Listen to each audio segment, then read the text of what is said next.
So as you may know, I make comics, whether it's of my own volition or for university as a comics and concept art student. There are many different ways to go about creating comics, from concept to character design to the paneling itself. And going from that, today I thought, why not take you with me and how I managed to panel and plan out the entirety of my recent comic, CAT CASHIER.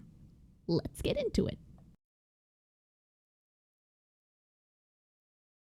Where this comic differs is that it is a side story to the main story that I will be telling, called Milk, but I'll get into that another time. CAT CASHIER started out, like most of my stories do, in my sketchbook, where I came up with the designs, I came up with the story, and I figured out what I could actually achieve over a short series of pages. More specifically, what kind of paneling can I actually achieve in the pages themselves? Taking this time to sketch out the major shots I already knew that I wanted. I find this method suits me best as I have more of a haphazard and spontaneous way of creating my stories, doing this with all of my comics, including my recent short anthology called The Raven Who Dares to Wonder. Taking a shift to digital is where I get the bulk of my work completed. Initially, importing the previous sketches that I have made so that I have something to work off of whilst I continue my sketching, which of course includes cleaning up the designs that I have already made traditionally, and separating the different part of the story into their separate areas so that I can work through the story itself. After working through the majority of the main panels, I then have to think about all of the panels that would fall in between that, and expand upon the ones that I already have or haven't fully fleshed out.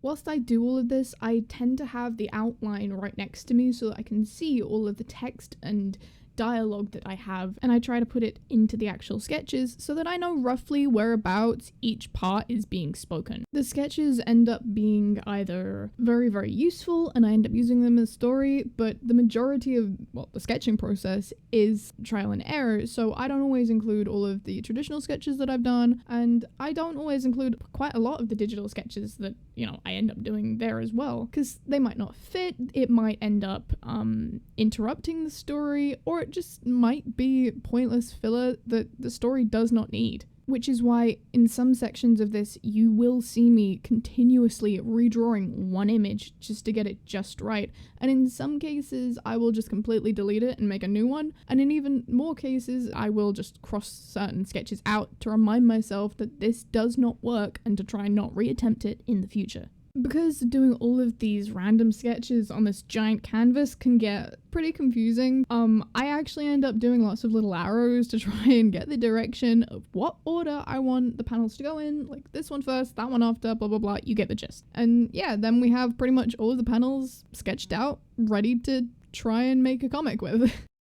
Starting off, back to the sketches, and actually putting them onto the page and trying to figure out roughly the order that you want them in. The next part is obviously going over the sketches, refining them just that last little bit into line art. Sometimes I still don't entirely follow my sketches, but it genuinely comes down to personal preference and the method that you work out. As I was creating this story before my main story, it was also a lot of time for experimentation with 2D cel-shaded characters and soft painted backgrounds. It was a lot of trial and error when it came to the coloring part, as I kind of knew what I wanted for the painting, but I didn't really know how to go about it, so it was a very big learning curve. And yeah, as we come to an end of this page, this is pretty much the method that I took throughout the entirety of the comic itself. The only thing that I experimented with on the actual pages themselves was the webtoon version, but we all know that that doesn't necessarily look the prettiest and isn't the most flattering to the actual detail that went into the comic itself. That's pretty much my entire process. If you would like to read my comic CAT CASHIER or The Raven Who Dared to Wonder, or if you haven't heard that I made a comic a while back called Sweaty Dreams and want to read any of the above, they are all available on both Webtoon and Tapas. The links will be below. Thank you, have a lovely rest of your day, and let me know if you make any comics. It'd be cool to read them all.